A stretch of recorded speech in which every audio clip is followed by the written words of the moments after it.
आनंद जितना बढ़ जाए उतना बढ़ जाता है।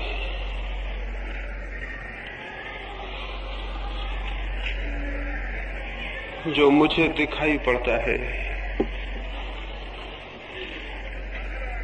जीवन जैसा सुंदर, जैसा संगीत से पूर्ण, जैसा आह्लादकारी, जैसी धन्यता मुझे उसमें दिखाई पड़ती है, हृदय में कामना उठती है आपको भी जीवन वैसा दिखाई पड़े। और स्मरण रहे, जीवन वैसा ही हो जाता है जैसी देखने की हमारे पास दृष्टि होती है। वही जीवन नरक हो सकता है, वही स्वर्ग भी, वही बंधन हो सकता है और वही मुक्ति भी। लेकिन इधर कई हजार वर्षों से जीवन को बदलने की नहीं बल्कि जीवन से भागने की शिक्षा दी गई है। समझाया गया है कि जीवन को छोड़ दो और समझाया गया है कि जीवन से ही जो मुक्त हो जाए वही परम धन्य है। यह बात एकदम घातक, एकदम विष भरी है। इस शिक्षा का ये दुष्परिणाम हुआ, इस संस्कार का ये दुष्परिणाम हुआ कि जो जीवन बदला जा सकता था, जो दृष्टि इसी जीवन में परमात्मा को अनुभव कर सकती थी, उसके पैदा होने की सारी संभावना समाप्त हो गई। जो लोग जीवन से भागना शुरू कर देते हैं वे जीवन को बदलने में असमर्थ हो जाते हैं, और वे लोग भी जीवन को बदलने में असमर्थ हो जाते हैं जो जीवन को भोगना शुरू कर देते हैं। जीवन को भोगने वाला भोग में भटक जाता है, जीवन से भागने वाला भागने में, और जीवन को जानने से दोनों वंचित रह जाते हैं। दो ही प्रकार के लोग हैं, दो ही प्रकार की शिक्षाएं हैं, दो ही प्रकार की दृष्टियां हैं, और उन दोनों दृष्टियों के तनाव में, उन दोनों दृष्टियों के टेंशन में मनुष्य का निरंतर निरंतर जीवन क्षीण होता गया, अंधकारपूर्ण होता गया। एक छोटी सी कहानी में कहूं और फिर जो मुझे कहना है वो आपसे कहने चलूं। एक पागल खाने में कुछ लोग पागलों का अध्ययन करने और उन्हें समझने गए। मित्रों का एक मंडल वहां गया। उन्होंने एक एक पागल के पास जाकर उसके जीवन को, उसके जीवन में घटी दुर्घटना को समझने की कोशिश की। एक पागल के पास वे बहुत देर तक रुके रहे और न केवल उस पागल के जीवन को उन्होंने समझा, वरन उनके हृदय को भी उसके जीवन ने छुआ। उस पागल खाने के चिकित्सक ने उस पागल के संबंध में बहुत सी बातें उन्हें बताई। वो अत्यंत दया योग्य पागल था। उसकी आंखों से आंसू बह रहे थे और उसके होंठ कुछ कहना चाहते थे, उसके लिए फड़क रहे थे लेकिन कह नहीं पाते थे। और उसके हाथ में एक बहुत बड़ी मनुष्य के ही बराबर एक स्त्री की पुतली थी, एक प्रतिमा थी, एक गुड़िया थी, और उस गुड़िया को वो हृदय से लगाए हुए था। उन लोगों ने पूछा चिकित्सक को कि इस पागल को क्या हो गया है, तो सारी घटना बताई गई, समझाया गया। वो जब युवा था, कोई 20 साल पहले की बात है, तब वो किसी युवती को प्रेम करता था। इतना प्रेम किया था उसने कि उसके अभाव में उससे अलग होकर वो या तो पागल होता या आत्मघात कर लेता। किसी भांति उसके घर के लोगों ने उसे आत्मघात करने से बचा लिया तो वो पागल हो गया था। और तब से इन 20 वर्षों में उस युवती की गुड़िया को बनाकर उससे ही प्रेम किया करता था, उससे ही बातें किया करता था। वे सभी जो इस कथा को सुने दुखी हो आए और उनकी आंखें भी गीली हो गईं। उन्होंने पूछा कि उस लड़की का फिर क्या हुआ। चिकित्सक ने बताया उसने दूसरे व्यक्ति से विवाह कर लिया।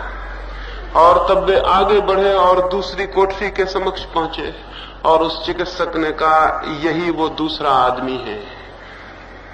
वे सब हैरान हो गए। उन्होंने पूछा इसे क्या हुआ।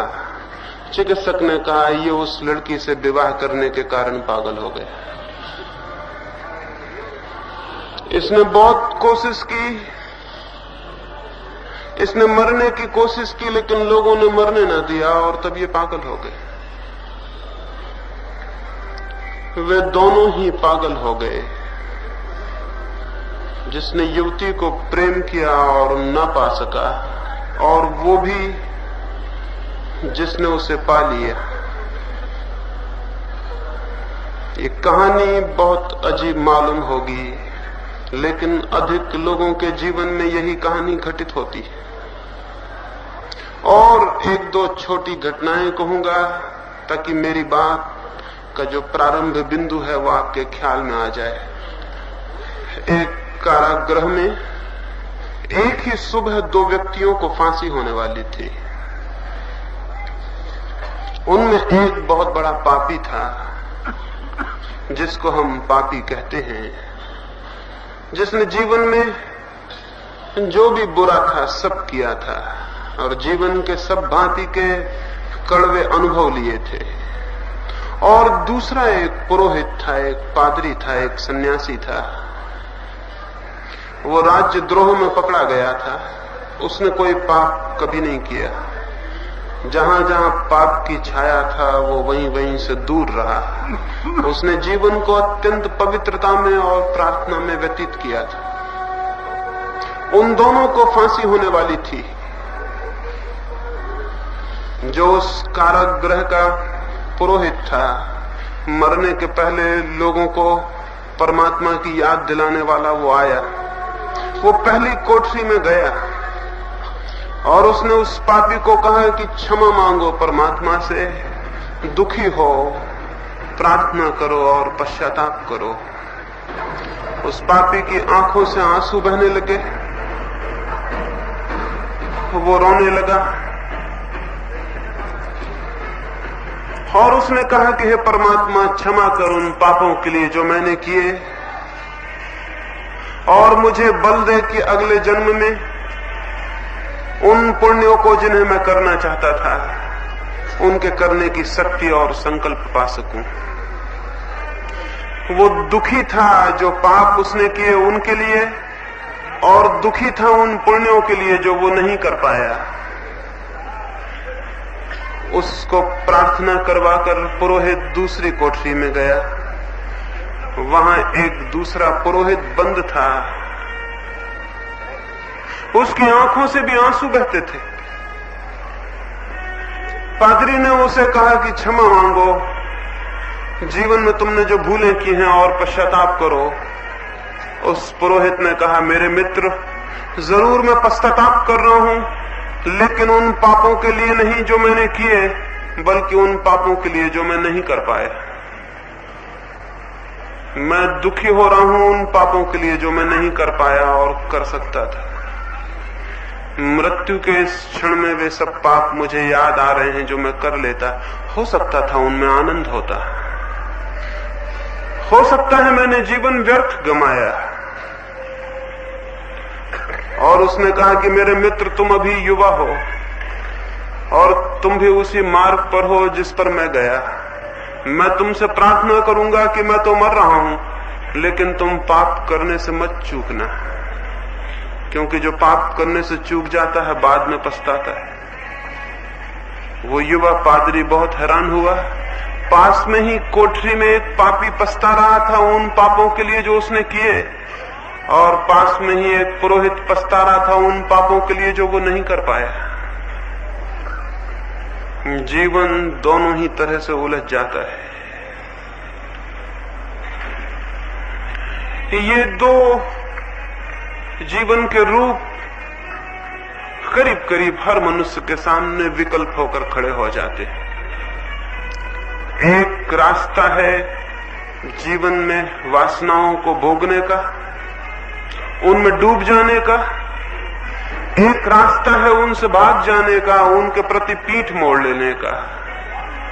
और ये दो ही बातें निरंतर हमारे समक्ष हैं। मैं आपसे निवेदन करूंगा, दोनों ही बातें जीवन को नष्ट कर देती हैं। संसार भी नष्ट कर देता है और संन्यास भी, भोग भी नष्ट कर देता है और त्याग भी। क्या कोई और दृष्टि भी हो सकती है जीवन के प्रति जागने की? क्या कोई और मार्ग भी हो सकता है?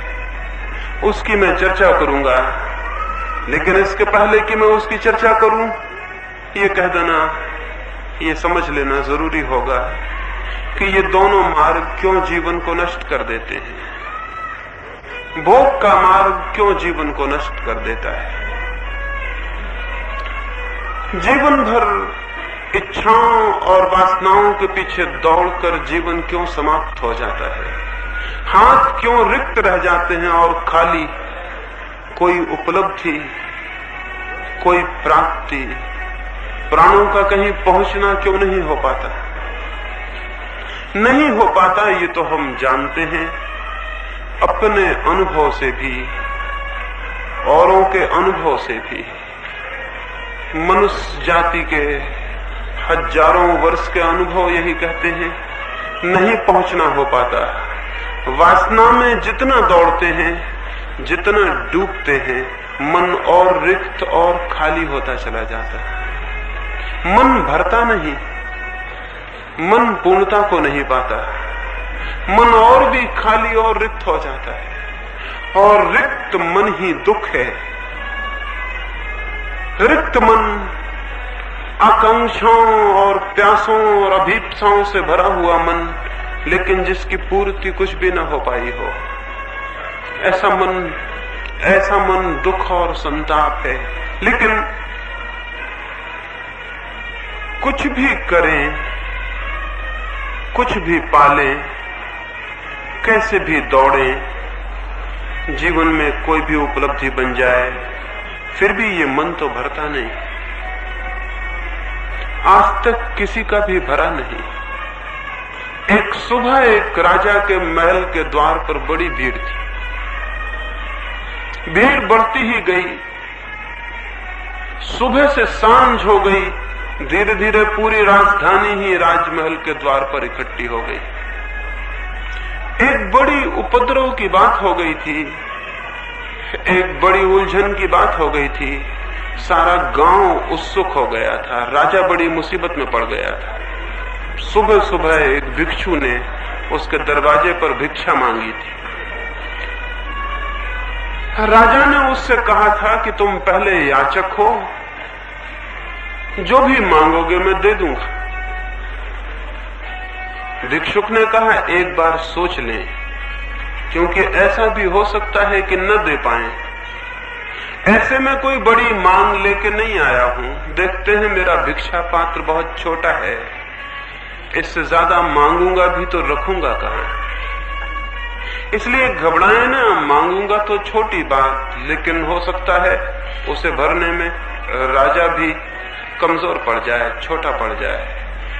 इसलिए सोच लें और फिर वचन दें। निश्चित ही राजा को चुनौती लगी होगी, निश्चित ही राजा के मन को चोट लगी होगी। उसने कहा कि तुम जो कहोगे पूरा करूंगा, मांगो। उस भिक्षु ने कहा मेरा ये जो भिक्षा का पात्र है, इसे यदि पूरा भर दें तो मैं तृप्त हो जाऊं और चला जाऊं।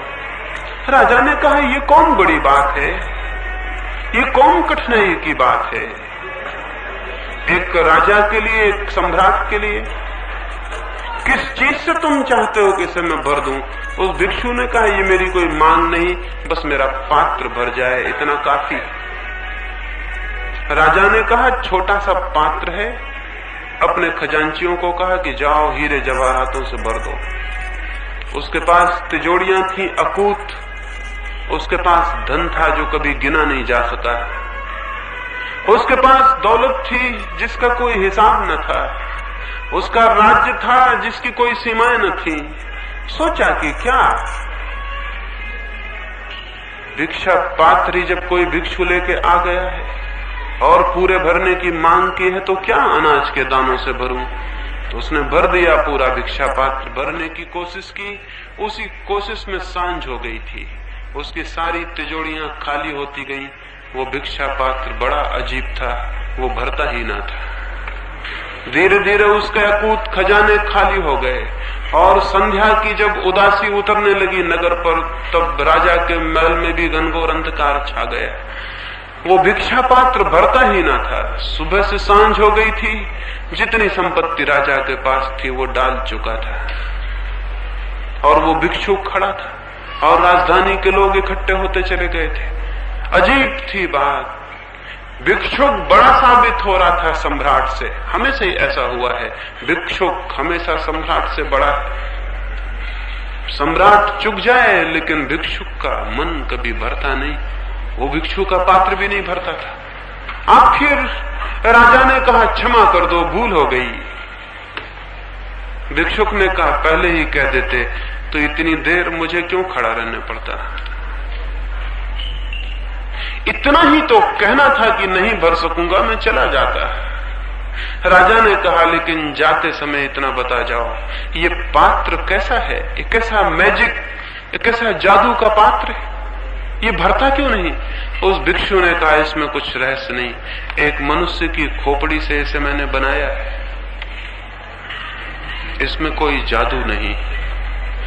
मरघट से खोपड़ी खोद लाया हूं, उसी से इसे बनाया है। अब इसे दुनिया में कोई भी भर नहीं सकता है। मनुष्य के खोपड़ी में जो बैठा है मन, वो कब भरा जा सका।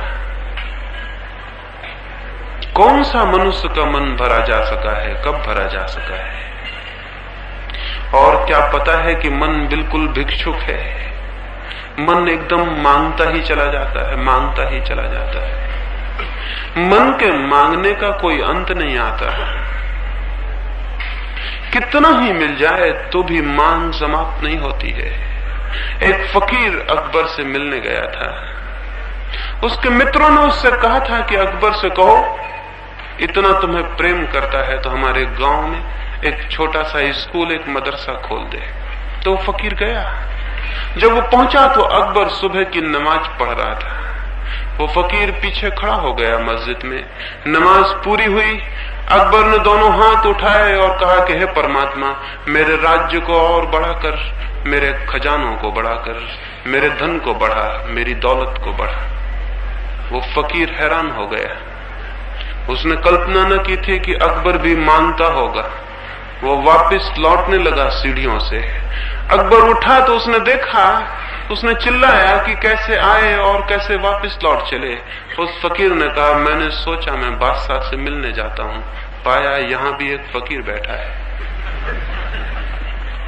और जो खुद ही मांगता है उसको और मैं मांग के लज्जित करूं तो शोभा नहीं देता। तो तुम जिससे मांगते थे अगर मांगना ही होगा तो हम भी उसी से मांग लेंगे, लेकिन अब तुमको बीच में लेने का कोई भी कारण नहीं है। अकबर भी मांगता है, सम्राट भी मांगते हैं। इसलिए दुनिया में दो तरह के भिखारी होते हैं, एक जिनके पास कुछ नहीं होता और मांगते हैं, और एक जिनके पास सब होता है फिर भी मांगते हैं, लेकिन भिखारी होने में कोई फर्क नहीं होता है। ये हो सकता है कि बहुत कुछ आपके पास हो, इससे इस भ्रम में न पड़ जाएं कि आपके भीतर का भिखमंगा मर गया। भिखमंगा मरता ही नहीं, भीतर का भिखारी समाप्त ही नहीं होता। मन मांगे चला जाता है। क्यों मांगे चला जाता है, और जो भी मिलता है उससे पूर्ति क्यों नहीं होती। क्या है बात, इतना इकट्ठा कर लेते हैं फिर भी मन का खालीपन जहां के तहां बना रहता है, सुरक्षित, उसमें कोई फर्क नहीं पड़ता। आपके पास जरूर कुछ ना कुछ होगा, सबके पास कुछ ना कुछ है। क्या उस कुछ से आपके मन का कोई कोना भी भरा? कोई कोना, छोटा मोटा कोना भी? अगर मन का कोई छोटा मोटा कोना भी भर गया हो तो आशा बन सकती है कि कभी पूरा मन भी भर जाएगा। लेकिन अगर मन का कोई कोना भी नहीं भरता, जो भी हम इकट्ठा कर लेते हैं उससे मन की इंच भर जमीन भी नहीं भरती, तो फिर हम कितना ही इकट्ठा कर लें उससे मन नहीं भर सकेगा। जरूर कोई बात है जहां हम इकट्ठा करते हैं और जहां मन की रिक्तता है, ये कोई दो तल पर होगी। इन दोनों के तल अलग होंगे, इसलिए हम एक तरफ इकट्ठा भी करते चले जाते हैं, दूसरी तरफ मन खाली का खाली भी रहा आता है। शायद हम जो भी इकट्ठा करते हैं वो मन में पहुंचता ही नहीं, इसके अतिरिक्त और कोई अर्थ नहीं हो सकता। जो हम इकट्ठा करते हैं वो मन में पहुंचता ही नहीं, पहुंचेगा भी कैसे? जो भी हम इकट्ठा करते हैं वो बाहर है और मन भीतर है, और जो भी हम इकट्ठा करते हैं वो बाहर है और मन भीतर है। भीतर और बाहर का संबंध ही क्या? भीतर और बाहर का जोड़ ही क्या? ऐसे ही है जैसे मेरा घर खाली हो, मैं पड़ोस के घर में सामान इकट्ठा करता रहूं, तो मेरा घर इससे कैसे भर जाएगा? हाँ, पड़ोस का घर भर जाएगा, लेकिन मैं तो खाली रहूंगा। मन है खाली, जो खाली है वो भीतर है, और जो भराव की सारी चेष्टा है वो बाहर है। बाहर और भीतर का कहीं कोई मेल नहीं होता। बाहर चीजें इकट्ठी होती चली जाती हैं, भीतर दरिद्रता सुरक्षित बनी रहती है। इसीलिए तो कितना ही धन हो, दरिद्रता नहीं मिटती, पॉवर्टी नहीं मिटती, भिखमंगापन नहीं मिटता। किसी का नहीं मिटा, सिकंदर का नहीं मिट सकता, नेपोलियन का नहीं मिट सकता, स्टालिन या हिटलर का नहीं मिट सकता, हेनरी फोर्ड या कार्नेगी का या किसी और का नहीं मिट सकता। कितना ही धन हो, कार्नेगी मरता था तब उसके पास 4 अरब रुपए थे, लेकिन मरते वक्त बहुत उदास था। और किसी मित्र ने पूछा कि इतने उदास हो, तुम तो प्रसन्नता से मरो, कम से कम तुमने तो बहुत इकट्ठा किया। कार्नेगी ने कहा, सब योजनाएं असफल हो गईं, मेरे इरादे 10 अरब इकट्ठा करने के थे और केवल 4 ही मैं इकट्ठा कर पाया। केवल 4 और 10 की योजना थी, और इस भूल में ना रहे कि 10 इकट्ठे हो जाते तो योजना वहीं टिक जाती, योजना आगे चली जाती। योजना बढ़ती है क्षितिज की भांति। आकाश को देखते हैं ना, रोज जमीन को छूते हुए दिखता है, पास में ही आकाश जमीन को छू रहा है, और फिर बढ़ते चले जाएं, बढ़ते चले जाएं। आप बढ़ते हैं, आकाश भी बढ़ता चला जाता है। अब तक कोई आदमी पहुंच नहीं सका उस जगह जहां आकाश जमीन को छूता हो। असल में आकाश जमीन को कहीं छूते ही नहीं, सिर्फ दिखाई पड़ता है, और दिखाई इसलिए पड़ता है कि आंखें हमारी कमजोर हैं। अगर आंखें हमारी और तेज हों, और दूरभेदी हों, और पारदर्शी हों, और असीम तक खोज पाती हों, तो फिर आकाश कहीं छूता हुआ मालूम नहीं पड़ेगा। आंख की सीमा ही आकाश के छूने की सीमा बन जाती है।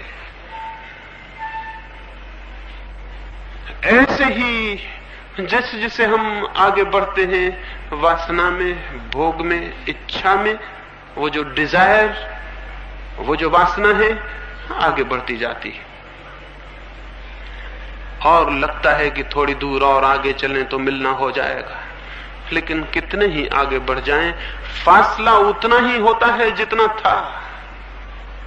अलाइस नाम की लड़की का, छोटी सी लड़की का जीवन पढ़ा होगा। परियों की कथाएं हैं अलाइस की, तो झूठी कहानियां हैं, लेकिन दुनिया में कुछ ऐसे अद्भुत लोग हुए हैं कि उन्होंने झूठी कहानियों से ऐसे सच कह दिए जो कि सत्य के नाम पर लिखे बड़े से बड़े ग्रंथों में भी उपलब्ध नहीं है।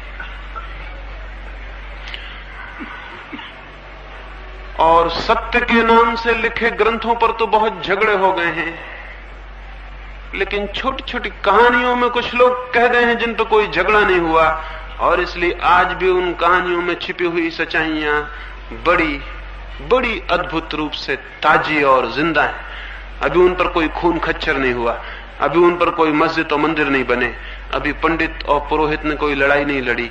वो दूर ताजी और स्वच्छ और जीवित है। ऐसी अलाइस की एक कहानी है।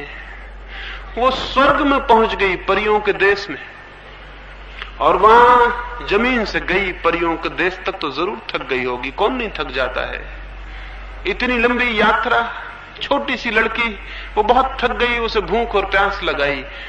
जैसे ही उसने देखा जाके तो सूरज उग रहा था, स्वर्ग में सुबह हो रही थी, और परियों की रानी एक वृक्ष के नीचे खड़ी थी और उसके हाथ में मिठाइयों का थाल था, और वो रानी उसे बुला रही थी कि आओ। वो पास ही एक दरख्त की छाया में खड़ी दिखाई पड़ रही थी। अलाइस ने दौड़ना शुरू किया। वो दौड़ने लगी तेजी से, भूख थी तेज, प्यास थी गहरी, दौड़ना था जरूरी, थकी थी फिर भी दौड़ी, क्योंकि नहीं तो फिर प्यास और भूख कैसे मिटेगी। प्रलोभन था तीव्र, सामने ही वो रानी बुलाती थी। वो दौड़ती गई, दौड़ती गई, दौड़ती गई। दोपहर हो गई, सूरज सिर पे आ गया। वो घबरा के खड़ी हो गई और उसने चिल्ला के पूछा कि क्या मामला है। सुबह से दोपहर हो गई, दौड़ते दौड़ते मेरे और तुम्हारे बीच का फासला उतना का उतना है। वो रानी अब भी खड़ी है और बुलाए जा रही है। और उस रानी ने कहा, ये ज्यादा सोच विचार मत करो, क्योंकि जो सोच विचार करता है उसका दौड़ना बंद हो जाता है। तुम तो दौड़ो और आओ, कोशिश करो, जरूर पहुंच जाओगी। वो फिर भागने लगी और सांझ हो गई और सूरज ढलने लगा, और वो अलाइस थक के गिर पड़ी। और उसने देखा रानी अब भी खड़ी, लेकिन फासला उतना का उतना है। उसने घबरा के चिल्ला के पूछा, ज्यादा फासला नहीं होगा, क्योंकि बातचीत हो सकती थी। उसने चिल्ला के पूछा कि कैसी दुनिया है तुम्हारी, सुबह से सांझ हो गई, दौड़ते दौड़ते यहां फासले समाप्त नहीं होते, ये कैसे रास्ते हैं तुम्हारी दुनिया के कि कहीं पहुंचाते नहीं। उस रानी ने कहा, पागल, किसी दुनिया में कोई रास्ता कहीं नहीं पहुंचाता है, और तुम्हारी दुनिया में भी दौड़ना होता है, फासले समाप्त नहीं होते। जैसी तुम्हारी दुनिया है वैसी ये दुनिया है। इस दुनिया में भी कोई फासला समाप्त नहीं होता है। दौड़े कितना ही, जहां जन्म के समय पाया था अतृप्त और खाली, मरने के समय वहीं पाएंगे अतृप्त और खाली। मरने के और जन्म के बिंदु में कोई फर्क नहीं होता, चित्त वहीं के वहीं होता है। तो बाकी जीवन की दौड़ कहां विलीन हो जाती है? विलीन हो जाती है एक ऐसे काम में जो बिल्कुल एब्सर्ड है, जो बिल्कुल मूढ़तापूर्ण है। मन है भीतर, दौड़ चलती बाहर, रिक्तता है भीतर, एम्प्टीनेस है भीतर, भरते हैं बाहर, सीधा अंधापन है। फिर क्या करें? भीतर कैसे भरें? भीतर कैसे रिक्तता से मुक्ति हो जाए और भीतर एक फुलफिलमेंट, एक पूर्णता, एक परितृप्ति, एक भराव उपलब्ध हो कि भीतर कोई कोना भी रोता हुआ और प्यासा और भूखा न रह जाए, भीतर सब तृप्त हो जाए। ये कैसे हो? इस ख्याल में कि बाहर की कोई कोशिश सफल नहीं होती, कुछ लोग बाहर से भागना शुरू कर देते। स्वभावतः सीधा गणित यही कहता है कि अगर बाहर की दौड़ से कुछ नहीं होता तो भागो बाहर से। लेकिन आपको क्या पता है, बाहर से भागेंगे तो भी भीतर नहीं पहुंच सकते। बाहर से भागना भी बाहर ही भागना है। कोई आदमी धन इकट्ठा करने को दौड़ता हो, दूसरा आदमी धन को त्याग करने के पीछे लग जाए, दोनों हालत में दोनों व्यक्ति बाहर ही होते हैं। धन को इकट्ठा करने वाला भी, धन को छोड़ने वाला भी, क्योंकि धन बाहर है और दोनों की दृष्टि बाहर होती है। तथाकथित संसारी बाहर होता है, सन्यासी भी बाहर होता है। सन्यासी उल्टा खड़ा हुआ है संसारी से, लेकिन भीतर नहीं है।